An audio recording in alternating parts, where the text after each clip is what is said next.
the heavyweight sensation, What's Future happening? King. How are you? I'm right. Yourself? I'm very good, my friend. Very good. Mm-hmm. All I keep seeing from you, Moses, is you picking up awards, you going to award ceremonies, you giving Tell me speeches. about it, man. Life's changed. Mm. Do you know what? I got told something yesterday. The more that people change, the more the things stay the same. Meaning, the more things change, the more your core values come out. So, even though my life changed, the base of my life still doesn't change. Still like to spend time with my family. Still go to the gym because I don't feel good when I'm not. I still love boxing. Still, my life's changed, but I haven't. Still, go and tell 8-year-old Moses Itauma, who's walking around Luton Road, going into the shop on his own, go and tell him that this is going to be his life when he's 20 years old, 12 years from now. Go and tell him that. What would he say? I'll believe you. I'll believe him because like I was killing myself when I was a kid, so I can be in this position now. So I'll be like, finally, or something. I don't know. It wouldn't be a surprise, but it's just the fact that it's just like people want to talk to me more now, which is it's a bit annoying because it's like I was even thinking about it today. So many people asking me how are you, like you never used to ask me how are you when I was a kid. So I haven't spoken to you in a long time. Yeah, 'cause we wasn't friends. Do you know what I mean? So now all of a sudden people are coming from nowhere, but it's part of life, isn't it? People just pop up, right? Yeah, people just pop up. But here's the thing. You know what? I remember like when I was growing up, people used to say, don't forget me when you make it. And I always just say, would you remember me if I don't? But obviously, I guess we'll never know. Well, it is one of those things, though. These people that are popping up now, if you lost your next 10 fights, God forbid. They wouldn't care. That's why I take Cool. everything as like base value. I don't deep anything too much. Like when I'm in a room and everybody's just like singing my praises, like I know that if I was to lose a fight, they wouldn't. So I just comes in one day, comes out the other. It's the best way to be because it means you don't get too hyped up or too down. Man. Plus, I have like 50,000 conversations a day. I can't be paying attention to all of them. No, nor should you. Hopefully, you're paying attention to this one. Though. I'm trying, man. This one's right. I know you're a bit tired as well. So let's talk about Jermaine Franklin then. This is the guy that everyone's been saying. Do you know who Moses should fight? Jermaine Franklin. I think your team's been saying it. Francis, you've even been saying it, right? Seems like the perfect fight, doesn't it? Why? Because what he does well, I have question marks on. So meaning like my last 9 fights have been all in the first couple rounds. So whereas Jermaine Franklin, he's known to be durable, known to go the distance, known to be able to give people good rounds. Well, win fights now. Obviously, he's coming off a career win with Ivan Ditchko. So yeah, it's just it seems like the perfect fight. Do you see him as a different sort of challenge to everything you've faced so far? Yeah. See all the other step ups. You just. I believe that I was able to knock Dillian Whyte out in the first couple of rounds. I believe that I was going to go to Dempsey McKean fight and not even get hit. I believed all these things, but I don't think that I'll be able to knock Jermaine Franklin out in 1 or 2 rounds.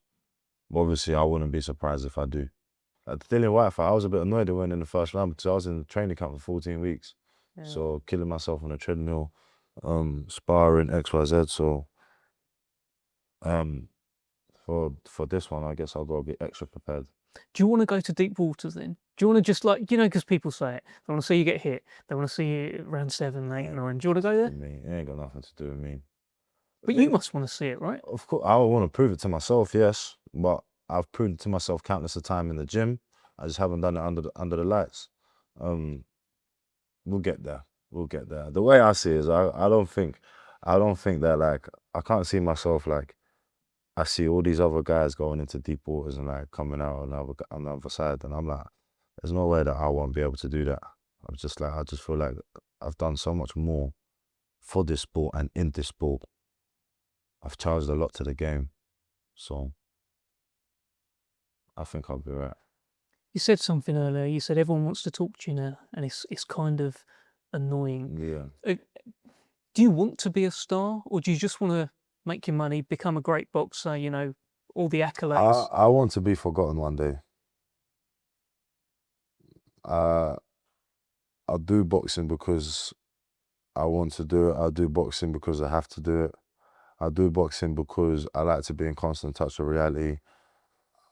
I don't like being a star and doing interviews and XYZ. I don't really like that stuff. And if I do, I've already done like 2-3 hours of meeting this morning.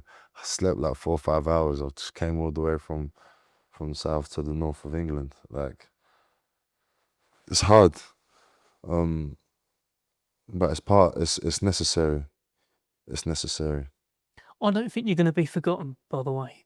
I want to be, but it's something that I can't help. What was your main kind of learnings from the Dillian Whyte fight? Because as much as it was over and around, there were a couple of things in there in terms of, you know, he was chatting a little bit. You know, when you faced off, he talked about, you know, I'm not a sheep, I'm a wolf, that kind of thing. He made you wait in the ring on fight night. Little things like that that haven't happened before. Could you take anything from that, even though it was only... You know, like, when all this thing happens, you know, like, it's not a good look. So, like, when I'm there waiting in the ring and, like, he's trying to push it, there genuinely might be something up. But if I'm there waiting in the ring, I feel like he doesn't have confidence in himself to do it properly. So he has to find a way how to throw off my rhythm without the rules. So I didn't, like I said, for me, it didn't make a good look. Because, like, if I know I can beat you fair and square, I don't need to try to get one up on you. So I took that as him not having as much confidence in himself as maybe he should have. Do you think you'll get credit if you beat Jermaine Franklin? So I stopped caring about this stuff. Did you have to stop caring because you realised you could, yeah. you just don't get it? Dempsey McKean took Hergovich all this time, but you did it in like a couple of rounds and you didn't get the credit. And I'm the bad person. And then I'm the bad person for knocking out Mike Balogun, and I'm the bad person for knocking Dillian Whyte out. You're a bad man. And my chin's not been tested. Can you believe that? And I'm a bad person because my chin's not been tested and I haven't gone later rounds. So I don't really care about these lot. They ain't got nothing nice to say. The thing is, you know, like, I always think to myself, yeah, if a Muhammad Ali or a Mike Tyson was to come up today, like, would they be able to strive in this environment when not everybody has an opinion? It's hard to be great nowadays. Everyone everywhere wants to crush your dreams, but Crabs in the bucket, listen, innit? you're doing your thing, mate, and you're doing very well. So I wish you best of luck. Trying my best. Thank you. All right.